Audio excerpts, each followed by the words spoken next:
എല്ലാ സഹോദരങ്ങൾക്കും നമ്മുടെ യൂട്യൂബ് ചാനലിലേക്ക് സ്വാഗതം.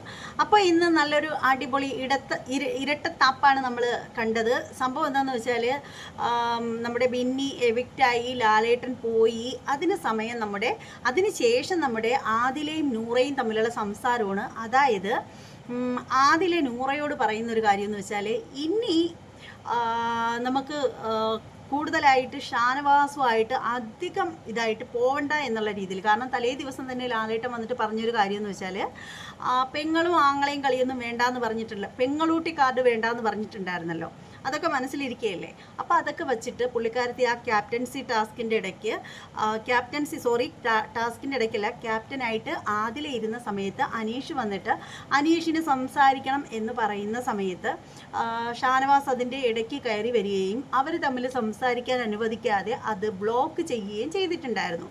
അപ്പോൾ ആ ഒരു വിഷയത്തെയാണ് ആദില ഇവിടെ പറയുന്നത് നൂറയോട്.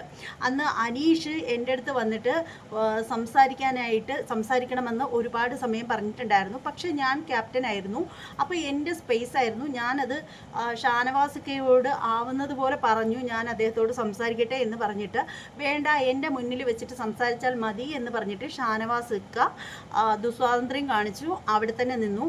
ശരിക്കും അങ്ങനെ കാണിക്കാൻ അയാൾ ആരാ, അനീഷിൻ്റെ മൂത്താപ്പയാണോ എന്നുള്ള ചോദ്യം നമ്മുടെ ആദില പറയുന്നുണ്ടായിരുന്നു.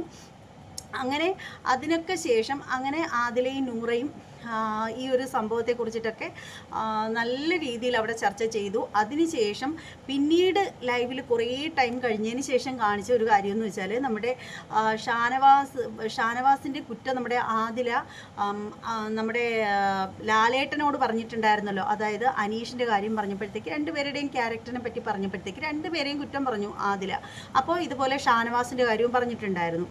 അപ്പോൾ അത് വച്ചിട്ട് ഷാനവാസ് വന്നിട്ട് നേരെ ആദിലയുടെ അടുത്ത് പറഞ്ഞിട്ട് നീ എൻ്റെ ഹൃദയത്തിൽ കത്തി കൊണ്ട് കുത്തി ഇറക്കി എന്ന് പറഞ്ഞിട്ട് കുറേ സീരിയലിലെ ഡയലോഗൊക്കെ കൊണ്ട് ഞാൻ അങ്ങനെ പ്രതീക്ഷിച്ചില്ല, എൻ്റെ നെഞ്ചിലാണ് കത്തി കുത്തി ഇറക്കിയത് എന്ന് പറഞ്ഞിട്ട് കുറേ ഊള ഡയലോഗുകൾ നമ്മുടെ ഷാനവാസ് പറയുന്നത്.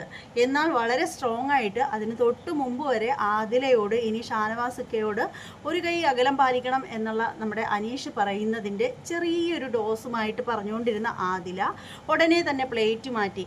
അയ്യോ ഇക്ക അങ്ങനെയൊന്നും തെറ്റിദ്ധരിക്കല്ലേ, നമ്മൾ അങ്ങനെയൊന്നും വച്ചിട്ടല്ല പറഞ്ഞത് ഇക്ക എന്നൊക്കെ പറഞ്ഞിട്ട് ആദില വളരെയധികം ഷാനവാസിനെ സമാധാനിപ്പിക്കുന്നതാണ് നമ്മൾ കണ്ടത്. ശരിക്കും ആദിലയുടെ ക്യാരക്ടർ അങ്ങനെയാണ്. നൂറയുടെ ക്യാരക്ടറിനെ അപേക്ഷിച്ച് ആദില എടുത്തുചാട്ടക്കാരിയും മുൻകോപക്കാരിയും ഒക്കെയാണ്, പക്ഷെ പെട്ടെന്ന് മയപ്പെടുന്നൊരു സ്വഭാവമാണ്. പക്ഷെ അത് അല്ലാതെ നിൽക്കുന്നത് അനീഷിൻ്റെ അടുത്ത് മാത്രമേ ഉള്ളൂ എന്നാണ് എനിക്ക് തോന്നിയിട്ടുള്ളത്. അപ്പോൾ നിങ്ങളുടെ അഭിപ്രായം എന്താണെന്ന് വെച്ചാൽ കമൻറ്റ് ബോക്സിൽ രേഖപ്പെടുത്തുക. ഇനി മറ്റൊരു വീഡിയോ ആയിട്ട് വീണ്ടും കാണാം. അതുവരെ എല്ലാവർക്കും ബൈ.